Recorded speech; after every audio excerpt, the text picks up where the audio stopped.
Lecture number 17, unit number 5 from 9 physics. सबसे पहले जो आपकी बुक का जो टॉपिक है यूनिट नंबर 9 जो लास्ट चैप्टर है आपकी बुक का, उसका जो टॉपिक है वो है ट्रांसफ़र ऑफ हीट। यानी आपका जो चैप्टर नंबर है वो है ट्रांसफ़र ऑफ हीट। तो ट्रांसफ़र ऑफ हीट में जो आज का लेक्चर है लेक्चर नंबर 17, उसमें जो टॉपिक्स हैं उनको जो हमने डिस्कस करना है, एक तो है transfer of heat, process, conduction, understand the concept of the conduction.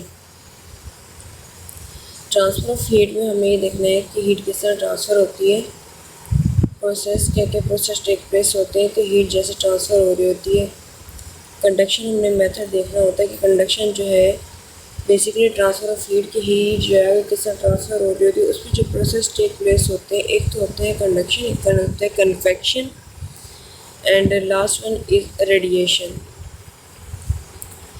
तो आज का जो लेक्चर है उसमें जैसे हमने ना कंडक्शन पर गौर करना है, कंडक्शन को अंडरस्टैंड करना है कि कंडक्शन जो है इसकी डेफिनेशन और इसके जो टॉपिक्स हैं उसको मुझे स्टडी करना है कि कंडक्शन जो है किस तरह टेक प्लेस कर रही होती है, कंडक्शन क्या है और कंडक्शन जो है हमारी रोज़मर्रा ज़िंदगी क्या हम किरदार अदा कर रही होती है। तो importance of conduction, effects of conduction, ठीक है, और ये सारी चीज़ों को जो हमने डिस्कस करना स्टेप बाय स्टेप, यानी कि कंडक्शन प्रोसेस जो है बेसिकली टेक प्लेस कर रहा होता है, हीट किस तरह की ट्रांसफ़र हो रही होती है, तो उसमें कंडक्शन जो है किस तरह किरदार अदा करता है। उसके बाद है understand the concept of the conduction. Conduction का जो कंसेप्ट है उसको हमने स्टडी करना है।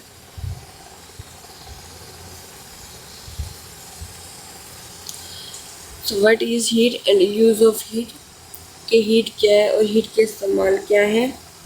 The importance of the heat, कि हीट की अहमियत इस तरह, the heat is very important in our daily life in warming the house, cooking, heating the water and drying the washed cloth. Heat की रोज़मर्रा ज़िंदगी हमारी बहुत ज़्यादा अहमियत है।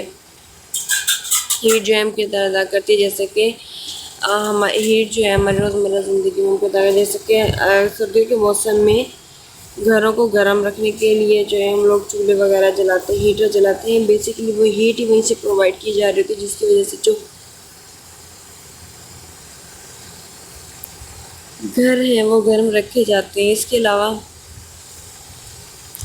घरों में किचन वगैरह हो जाते हैं, खाने को पकाने के लिए भी हीट वगैरह इस्तेमाल करते हैं। बेसिकली इसका मतलब ये है कि हीट जो है वो कुकिंग वगैरह में भी इस्तेमाल होती है। Heating the water and drying the wash cloth, यानी कि गर्मियों सर्दियों के मौसम में ऐसा होता है कि पानी बहुत ठंडा होता है, तो जैसे कि अक्सर कुछ ऐसे लोग होते हैं जो पानी गर्म कर कर नहाते हैं, जाहिर सी बात है। तो इसका मतलब है कि ठंडे पानी को गर्म करना और गर्म पानी से नहाना बेसिकली अपने लिए आसानी ढूंढ रहे होते हैं।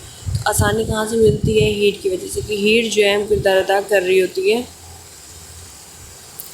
इंसानों की रोज़मर्रा ज़िंदगी में। And drying the wash cloth, और कपड़ों को धोने के साफ़ करने के लिए, जैसे कि सर्दियों के मौसम में ऐसा होता है कि कपड़े जो हैं अक्सर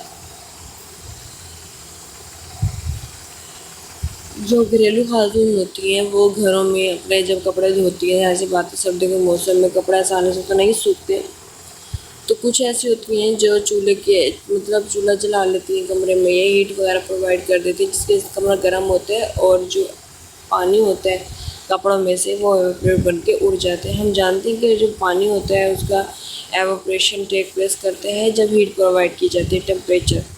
तो एवोपरेशन जो है बेसिकली टेम्परेचर के डायरेक्टली प्रोपोर्शन है, वो इसलिए टेम्परेचर के डायरेक्टली प्रोपोर्शन है क्योंकि पानी में ना एवोपरेशन टेक प्लेस होती है। तो पानी में एवोपरेशन टेक प्लेस तब करती है जब टेम्परेचर जो है ये बेसिकली टेम्परेचर पर डिपेंड कर रही होती है। टेम्परेचर जो है ये एवोपरेशन के डायरेक्टली प्रोपोर्शनल है। उसके बाद the heat has many uses in the industry as making and processing the food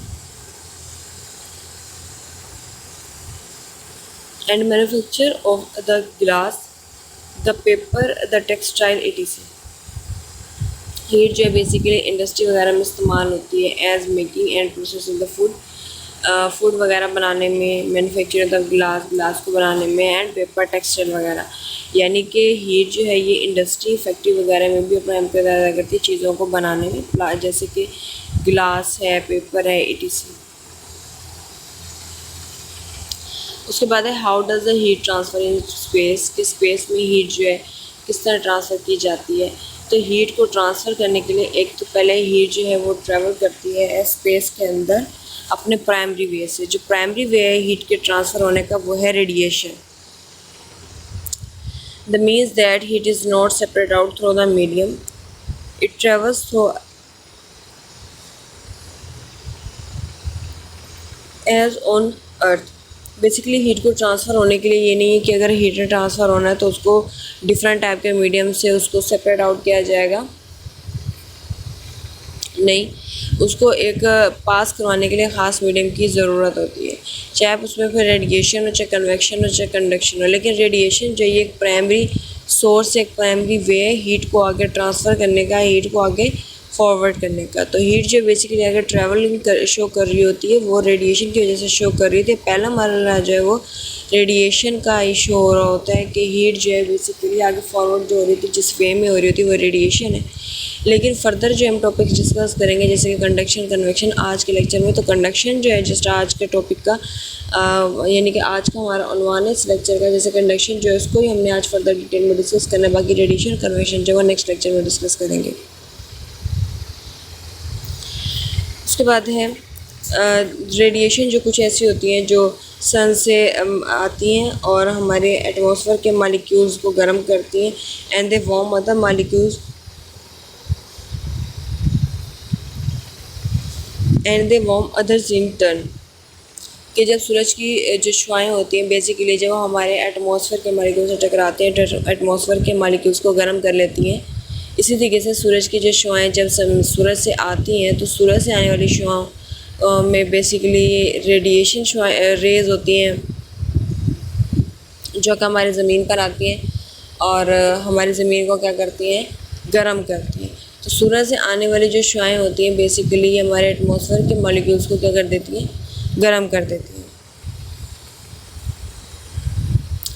उसके बाद है what are the properties of heat, कि हीट की प्रॉपर्टीज़ क्या हैं। प्रॉपर्टीज़ ऑफ हीट को डिस्कस कर लेते हैं। Heat is a form of energy and not a physical substance. Heat जो है बेसिकली एनर्जी की फॉर्म है लेकिन ये फिजिकल सब्सटेंस नहीं है। Heat has no mass and heat can move from one place to another in different ways. Conduction, heat जो है ये आगे मूव कर रही होती है एक प्लेस से दूसरी प्लेस में इन डिफरेंट वेज में, जैसे कि कंडक्शन। अब बात यह है कि what type of heat transfer is the sun. मैंने आपसे कहा था कि सूरज से आने वाली जो शुआएँ होती हैं एटमॉस्फेयर के मॉलिक्यूल्स को गर्म कर देती हैं और फिर ज़मीन पर आती हैं और हमारे ज़मीन के माहौल को गर्म कर देते हैं। क्यों? क्योंकि एटमॉस्फेयर के जो मॉलिक्यूल्स हैं वो ऑलरेडी क्या हो जाते हैं, गर्म हो जाते हैं। अब सूरज से जो आ रही हैं शुआएँ उनको हम रेडिएशन वेव्स बोलते हैं।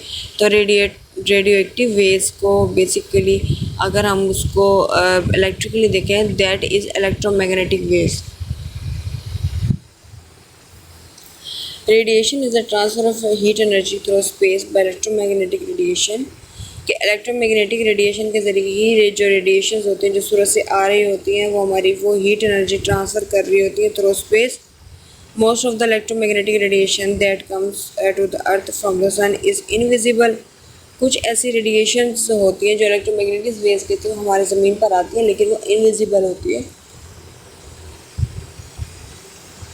उनको हम देख नहीं सकते। Light is made of waves और डिफरेंट फ्रीक्वेंसीज। लाइट जो है इसको डिफरेंट फ्रीक्वेंसी से क्या होता है, बनाया जाता है। अब देखिए जो यूनिट नंबर 9 है ट्रांसफ़र ऑफ हीट का, ये जो है हमारे टॉपिक का नेम है, यानी चैप्टर नेम है ट्रांसफ़र ऑफ हीट। इससे रिलेटेड हीट से रिलेटेड हमें डिफरेंट टाइप के क्वेश्चन जो है वो अटैम्प्ट कर रहे हैं, जैसे कि कौन सी जो टाइप की है वेव सूरज से आती है और किस तरह वो जो है हम किरदार अदा कर रही होती है।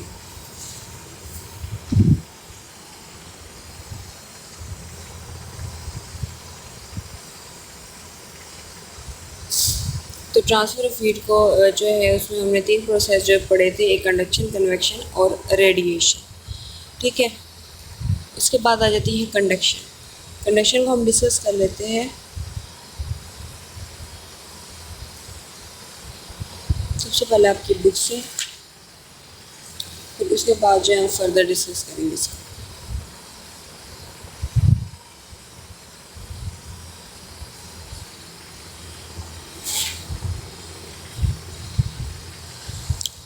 Conduction is the transfer of heat between the substance. Conduction जो है ये सब्सटेंस के अंदर हीट को ट्रांसफ़र कर रही होती है that are in direct contact with each other. Direct यानी कि डायरेक्टली का मतलब होता है कि उसको किसी और चीज़ की ज़रूरत नहीं होती अपने आप को ट्रांसफ़र कराने के लिए, वो बेसिकली खुद ही ट्रांसफ़र हो जाती है।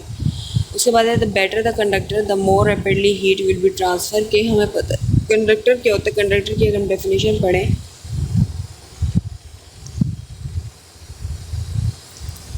कि एक ऐसा कंडक्टर जो है कि ऐसा मटेरियल जिसके अंदर एबिलिटी है कि वो हीट को और करंट को दोनों को क्या है कर सके, ट्रांसफ़र कर सके। ठीक है,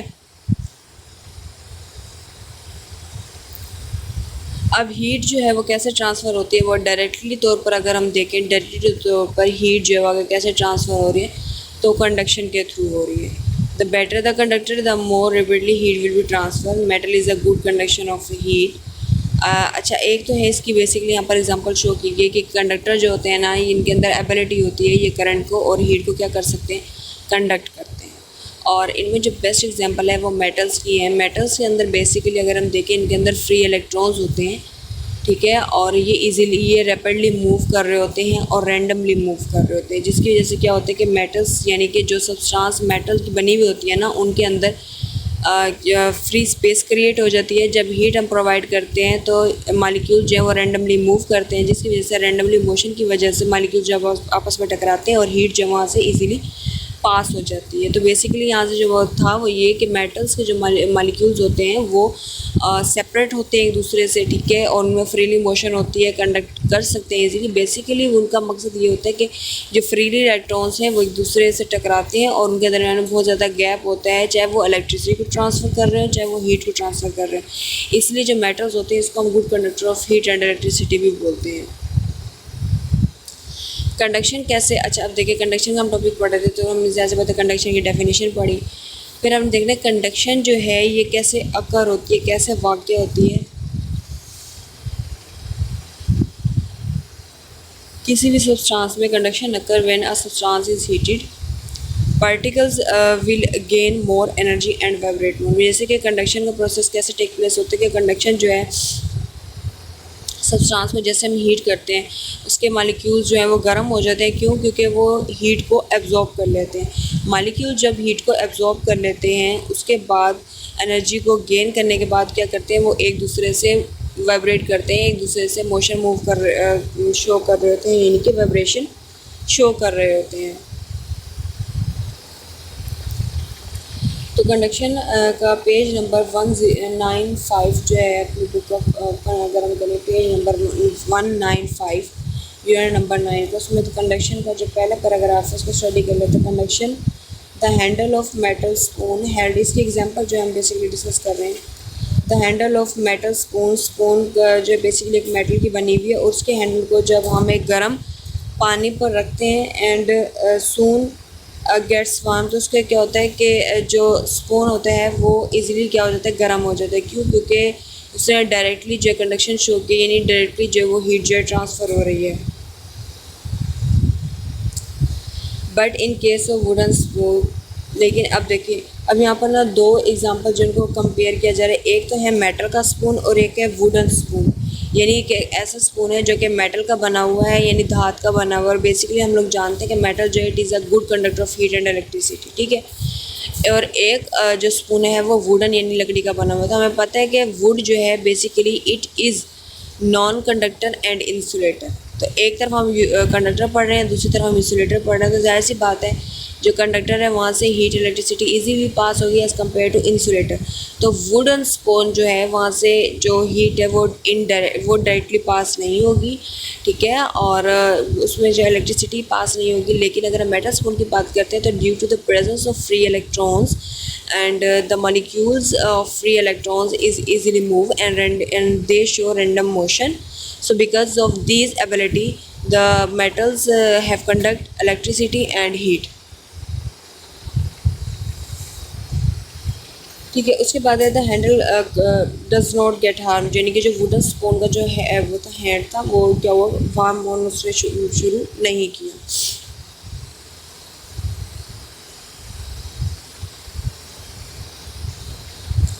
उसके बाद है both materials have differently regarding the transfer of heat, के दोनों मटेरियल्स ने डिफरेंट वे शो किया। जो मेटल स्पून था वो गर्म हो गया और जो मतलब वुडन स्पून था वो गर्म नहीं हुआ, क्योंकि वुडन स्पून जो है it is an insulator. Both metals and non metals conduct heat, metals are generally better conductor than non metals. अब जो है मटेरियल्स जितने भी मेटल्स होते हैं और नॉन मेटल्स होते हैं, अगर हम उनमें कंडक्शन देखें तो मेटल्स जो हैं वो बेटर कंडक्टर होते हैं as compare to non metal, क्योंकि नॉन मेटल्स के जो वैलेंस इलेक्ट्रॉन्स होते हैं वो एक दूसरे के साथ टाइटली बॉन्डेड होते हैं, ठीक है, वो अपने इलेक्ट्रॉन लूज़ नहीं कर रहे होते। लेकिन मेटल्स जो हैं इनके अंदर एबिलिटी होती है अपने इलेक्ट्रॉन को लूज़ करने की, जिनकी वजह से इनके मॉलिक्यूल्स जो है इनमें रैंडम मोशन हो जाती है। In solids, atoms and molecules are packed close together. They continue to vibrate about their mean position. अगर हम सॉलिड को देखें, उन्हें मैटर की जो फेजेस हैं उनको अगर हम पढ़ें, यानी कि सॉलिड, लिक्विड और गैसेस, तो सॉलिड जो है बेसिकली इसके जो मॉलिक्यूल्स होते हैं एक तो वो एक दूसरे के साथ टाइटली बॉन्डेड होते हैं, ठीक है, एक दूसरे के साथ टाइटली बॉन्डेड होते हैं। और जाहिर सी बात है ऐसे मॉलिक्यूल्स को तोड़ने के लिए हमें बहुत ज़्यादा एनर्जी चाहिए। इसका मतलब ये है कि सॉलिड के मॉलिक्यूल्स के दरमियान में इंटर मॉलिक्यूलर फोर्सेस, यानी कि एक ऐसी फोर्स है जो उनके तमाम मॉलिक्यूल्स को क्या करते हैं, टाइटली बॉन्ड करके रखती है। फिर क्या होता है, जब हम टेम्परेचर देते हैं, एनर्जी प्रोवाइड कर रहे होते हैं हीट की फॉर्म में, तो मॉलिक्यूल्स जो है वो एक दूसरे से रैंडमली मूव नहीं कर रहे होते, क्योंकि वो टाइटली पैक्ड हैं, एक दूसरे के साथ टाइटली तौर पर जुड़े हुए हैं। ऐसे मॉलिक्यूल्स जो हैं अपनी ही जगह पर वाइब्रेशन शो करते हैं एज़ कम्पेयर टू अगर हम लिक्विड की बात करते हैं। लिक्विड को जब हम हीट प्रोवाइड करते हैं तो उसके मॉलिक्यूल्स के दरमियान में जो गैप है वो थोड़ा सा सॉलिड की निस्बत ज़्यादा होता है। तो मॉलिक्यूल ज़्यादा होने की वजह से मॉलिक्यूल जो आपस में एक दूसरे से टकराते हैं और रैंडमली मूव करते हैं, और काइनेटिक एनर्जी जो होती है उनको मूव कराने में अहम किरदार अदा करती है। ठीक हो गया। लेकिन सॉलिड के जो मॉलिक्यूल्स होते हैं वो एक दूसरे के साथ टाइटली बॉन्डेड होते हैं, टाइटली पैक्ड होते हैं, ठीक है, जिसकी वजह से ये होता है कि जो हीट है वो ट्रांसफ़र नहीं हो रही होती सॉलिड्स के केस में। तो एक सवाल है यहाँ पे लिखा हुआ है, what happens when one of the end is heated. अच्छा, वो कह रहे हैं कि अगर सॉलिड है, सॉलिड का एक सिरा मतलब एक कोना है, वन एंड है, अगर हम उसको गर्म कर दें क्या होगा। अब लोहा है basically it is a solid, ठीक है। अच्छा, अब ये क्या होगा, ये इजीली गर्म नहीं होगा, इजीली वार्म नहीं होगा। इसको एक इनडायरेक्ट मेथड से हम करेंगे, जैसे कि जो आयरन है, सॉलिड है, स्टील है, ठीक है, उसको हमने क्या करना है, उसका एक एंड जो है वो हम रखना है फ्लेम पे। जैसे एक एंड गर्म होगा तो हमें पता है कि हीट जो है वो ट्रांसफ़र कैसे होती है, फ्रॉम हॉट टू कोल्ड। तो जो एंड हॉट हो जाएगा, गर्म हो जाएगा, वहाँ से हीट जो है एनर्जी की फॉर्म में आगे ट्रांसफ़र होगी, उस वाले एंड तक जाएगी जो एंड ठंडा है, यानी कि जो आपके हाथ में। तो पूरा सॉलिड जो आयरन स्टील जो था वो बेसिकली पूरा मुकम्मल तौर पर क्या हो जाएगा, गर्म हो जाएगा।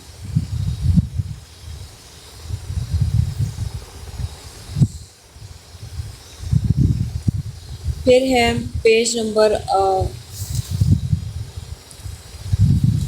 196। The atoms and the molecules present at the end began to vibrate and more rapidly। के जाहिर सी बात है जो आयरन था, ठीक है, जो स्टील था, उसके एक एंड को जैसे गर्म किया तो उसके जो मॉलिक्यूल्स थे, उसके जो एटम्स थे, उन्होंने वाइब्रेशन शो कर दी, रैपिडली मूव किया, जिसकी वजह से वो आगे ट्रांसफ़र हुए और उन्होंने हीट एनर्जी के फॉर्म में आगे ट्रांसफ़र की। और जो कोल्ड एंड था वो बेसिकली क्या हो गया, वार्म हो गया, यानी कि हॉट हो गया। They also collide with their neighbouring atoms. ऐसी बात है, जब एक एंड को हम गर्म करेंगे, एक ही एंड के मॉलिक्यूल्स जो हैं वो आपस में, एटम्स जो हैं आपस में एक दूसरे से वाइब्रेट करेंगे, तो जाहिर सी बात है जो उनके साथ अटैच हुए हुए ठंडे एंड के एटम्स और मॉलिक्यूल्स हैं,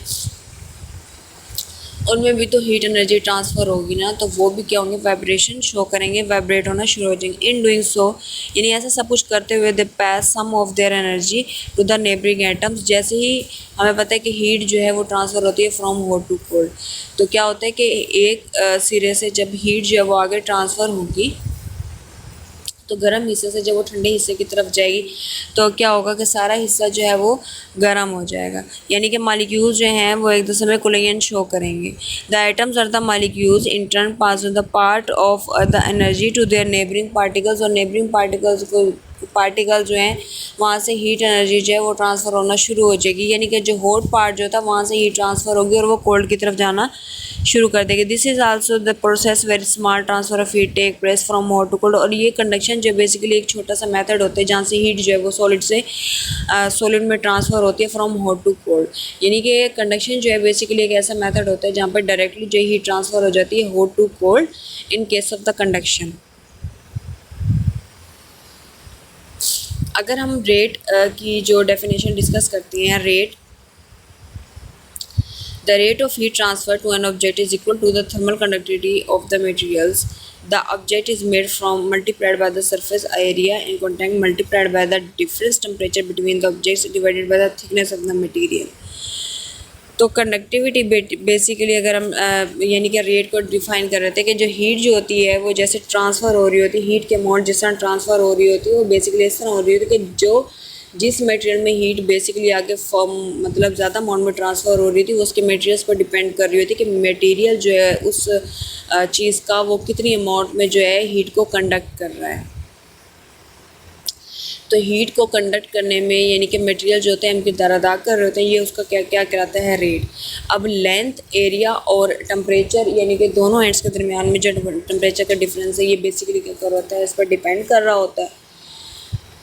उसके बाद है पेज नंबर 196 पे हीट ट्रांसफ़र ऑफ जो हीट यानी कि जो कंडक्शन है जहाँ से हीट ट्रांसफ़र हो रही है, उसके नीचे एक लास्ट पैराग्राफ है यानी कि कंडक्टर्स और इंसुलेटर्स के हवाले से, यानी कि कंडक्टर और नॉन कंडक्टर से। कंडक्टर जो होते हैं ना, जो हीट को ईजीली जो है कंडक्ट कर रहे होते हैं। All metals are good conductors of heat and electricity, के तमाम मेटल्स जो होती हैं वो इलेक्ट्रिसिटी और करंट की क्या होती हैं, गुड कंडक्टर होती हैं। क्यों? क्योंकि मेटल्स के अंदर फ्री इलेक्ट्रॉन्स होते हैं जो इजीली मूव कर रहे होते हैं और वहाँ से फिर जो हीट है वो बेसिकली इजीली आगे ट्रांसफ़र हो रही होती है, आसानी से ट्रांसफ़र हो जाती है।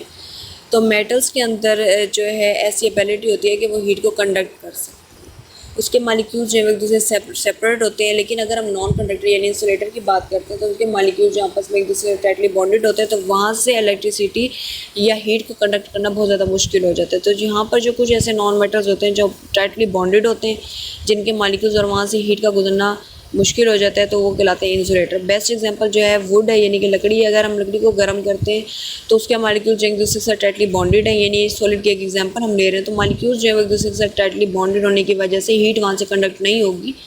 That is called the non conductor यानी कि इंसुलेटर।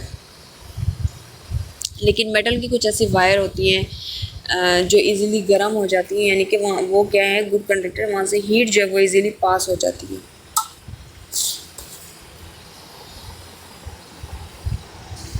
उसके बाद एक कंडक्शन का जो प्रोसेस है वो कैसे टेक प्लेस कर रहा होता है। Conduction is the process by which heat energy is transmitted through collisions between the neighbouring atoms or the molecules, यानी कि अगर हम लोहे की बात करते हैं यानी स्टील की बात कर रहे होते हैं तो उसके मालिक्यूल्स यानी एटम्स जो हैं वो एक दूसरे के साथ टाइटली मतलब एक दूसरे के साथ वाइब्रेशन शो करते हैं, कोलिजन शो करते हैं। तो कंडक्शन का प्रोसेस जो कैसे टेक प्लेस होता है कि हीट जो ट्रांसफ़र हो रही होती है by due to the help of the vibration of the atoms and the molecules, के एटम्स और मॉलिक्यूल जो उसी मतलब मटेरियल के जब वाइब्रेट कर रहे होते हैं एक दूसरे के साथ, तब जाकर हीट जो वो ट्रांसफ़र होती है कंडक्शन के केस में। These vibrating molecules collide with the neighboring molecules। जैसे ऐसी बात है, जब एक सिरा जो है वन एंड जो है गर्म हो जाता है, उसके एटम्स और मॉलिक्यूल जो है दूसरे वाइब्रेशन शो कर रहे होते हैं। वाइब्रेशन शो करने के बाद, वाइब्रेट होने के बाद, वो अपने साथ वाले एटम्स और मॉलिक्यूल के साथ जो है वो अटैच, जो उनके साथ अटैच हुए होते हैं, जो कोल्ड होते हैं, उनके साथ टकराते हैं और उनको क्या करते हैं, हीट ट्रांसफ़र कर रहे होते हैं। उसके बाद फिर क्या होता है, वाइब्रेट होना तेज़ी से शुरू हो जाते हैं। एज दीज मालिक्यूल्स कोलाइड, जैसे ही मालिक्यूल्स कोलाइड करते हैं, thermal energy transfer by conduction to the rest of the fan. जैसे मालिक्यूल्स ट्रांसफर यानी कि मालिक्यूल्स आपस में वाइब्रेशन और कोलाइड करते हैं, तो थर्मल एनर्जी की बेस पर जो यानी कि मटेरियल्स हैं वो आगे ट्रांसफ़र हो जाते हैं, यानी कि हीट जो वो ट्रांसफ़र हो जाती है। और उनमें जो बेस्ट जो प्रोसेस है वो कंडक्शन का है, क्योंकि पेन हमने जो लिया था वो अगर उसका वन एंड जो गर्म था, लेकिन थर्मल कंडक्टिविटी ऑफ मटेरियल की वजह से एक सिरा जो था, वन एंड जो था वो गर्म था, लेकिन दूसरा एंड जो है वो भी गर्म हो गया। इसका मतलब है कि मॉलिक्यूल्स और एटम जो है उन्होंने वाइब्रेशन शो की, तब जाकर जो है उन्होंने क्या किया कि वो प्रोसेस जो है वो टेक प्लेस हो गया। उसके बाद हमने हीट को रिड्यूस कैसे करना है। Heat loss through the walls can be reduce using cavity walls insulation. कि अगर हम कोई ऐसा बाउल ले लें, ठीक है, उसके अब हम देख रहे हैं कि उसके अंदर हीट कैसे हम कम करेंगे, तो कुछ इंसुलेटेड मटेरियल्स हम लगा देते हैं जिसकी वजह से हीट जो है वो कम हो जाती है। ठीक है, then walls blowing insulating material into the gap between the brick and the inside wall. ठीक है, या आप थोड़ा सा गैप क्रिएट कर दें जहाँ से हीट जो है वो आगे फॉरवर्ड होती रहेगी, बाहर निकलती रहेगी, तो अंदर वाला जो पोर्शन होगा किसी सब्जेक्ट का वो क्या हो जाएगा, हीट कम करेगा अपनी। Insulating materials are the bad conductors. कुछ इंसुलेटिंग मटेरियल्स होते हैं वो कंडक्टर बहुत अच्छे होते हैं। इंसुलेटिंग मटेरियल्स का मतलब ये होता है, जाहिर सी बात है, कंडक्टर्स वो होते हैं ना जो इजीली अपने मतलब कंडक्ट कर सकते हैं इलेक्ट्रिसिटी, लेकिन मटेरियल के अंदर जब हम इंसुलेटिंग मटेरियल्स ऐड कर देते हैं तो वहाँ से क्या होता है, हीट रिड्यूस हो जाती है। जब हीट रिड्यूस होगी तो ज़्यादा हीट आएगी। इंसुलेटिंग मटेरियल्स बेसिकली कंडक्टर्स में हम किरदार अदा कर रहे होते हैं। क्यों? क्योंकि मॉलिक्यूल्स के दरमियान में जितना गैप होगा उतनी हीट कम होगी। इसका मतलब है ज़्यादा से ज़्यादा हम हीट देंगे और ज़्यादा से ज़्यादा हीट जो है वो रिड्यूस होगी, फिर हम हीट देंगे तो हीट रिड्यूस होगी। ठीक है, तो इंसुलेटिंग मटेरियल जो हम किरदार अदा कर रहे होते हैं हीट को कम करने में कंडक्टर के केस में। हीट ट्रांसफर बाय कंडक्शन की हीट जो कंडक्शन के थ्रू कैसे ट्रांसफर हो रही होती है वो भी देख लेते हैं। Any time two objects touch, heat conduction will happen. Touching a hot iron is example of conduction. The heat process out of iron and into your hand, so is holding an ice cube. The heat is conducting out of your hand and into the ice cube. That's why your hand feels cold. What is the example? Best example conduction की कौन सी है? वो best example जो वो tin है, यानी can आप ले लें, बंसर बनर पर उसको गर्म करें पानी में लेके, तो जैसे जैसे पानी गर्म हो जाएगा रेडिएशन निकलना शुरू हो जाएंगी और जो टीन कैन जो है वो हीट भी ट्रांसफ़र शुरू कर देगा। कहाँ पर? वाटर पर। टाइप्स ऑफ कंडक्शन की अगर हम बात करते हैं, the energy that transfer in the form of heat and electricity. There are two types of conduction that will discuss, conduction of heat and conduction of electricity. Conduction की दोनों types होती है, एक होती है conduction of heat and conduction of electricity. ठीक है, और ये सारे फिर efficiently mostly metals, copper, aluminium, silver, metals के जो पढ़ रहे थे बेसिक एग्जाम्पल यहाँ पर है। अब कंडक्शन जो इसका प्रोसेस कैसे टेक प्लेस होता है। Conduction is the process by which heat is transmitted through coolant between the molecules. Labouring items से मॉलिक्यूल्स जो टकराते हैं उसके बाद वो हीट को क्या करते हैं, ट्रांसफर करते हैं। Conduction occurs more readily in solids and liquids while these particles close together than in gases at the particles further apart. के लिक्विड और जो सॉलिड्स होते हैं वहाँ पर जो कंडक्शन प्रोसेस टेक प्लेस करता है as compare to the gases. Why heat conduction is important? Conducting governs the thermal conditions almost entire solid portion of the earth and play important role in the lithosphere. The process of heat exchange, यानी कि conduction का अमल क्यों ज़रूरी होता है, important क्यों है, क्योंकि हीट जो बेसिकली यहाँ पर क्या हो रही थी, ट्रांसफ़र हो रही होती है थ्रू रेडिएशन देख लें, या control the temperature at the earth surface. Conduction जो स्लो प्रोसेस क्यों होता है, इसकी भी एग्जाम्पल हम यहाँ पर देख लेते हैं। The thicker the material the less reason for the heat to travel. जितना मटेरियल जो मोटा होगा उतनी हीट जो वो कम अमाउंट में आगे ट्रांसफ़र होगी। कैलकुलेट कंडक्शन को कैसे कैलकुलेट कर सकते हैं, तो कंडक्शन को कैलकुलेट करने के लिए द इक्वेशन है conduction tells us that the rate of transfer Q divided by D, Q मतलब charge flow of charges divided by time in joule per second or watt is equal to thermal conductivity of the material K multiplied by the surface area of the object। Conductivity thermal conductivity को हम K से denote करते हैं, ठीक है। Area को A से multiply by the difference in temperature between the two materials T2 minus T1 divided by the length. उसे पता है हीट कंडक्शन क्या होती है। The heat conduction equation is a partial difference equation, कि इसमें हम बेसिकली टेम्परेचर के डिफरेंस देख रहे होते हैं, डिस्ट्रीब्यूशन देख रहे होते हैं। उसके बाद जो है ये आपके सामने डायग्राम रखती है। कंडक्शन देखें यहाँ पर डायरेक्टली शो हो रहा है, जबकि कन्वेक्शन जो है ये मालिक्यूल्स के वाटर के मालिक्यूल्स जिनके अंदर जो वाइब्रेशन हो रही थी वहाँ से, जबकि हीट से जो नीचे आप देखें बिलो साइड पर जो रेडिएशंस निकल रही हैं, ट्रैवलिंग हो रही हैं from low to upper side पर, वो दैट इज़ रेडिएशन जो इलेक्ट्रोमैग्नेटिक वेव्स कहलाती हैं। और ये बेस्ट मेथड है कंडक्शन की एग्जांपल शो करने के लिए, यानी डायग्राम बना दी है।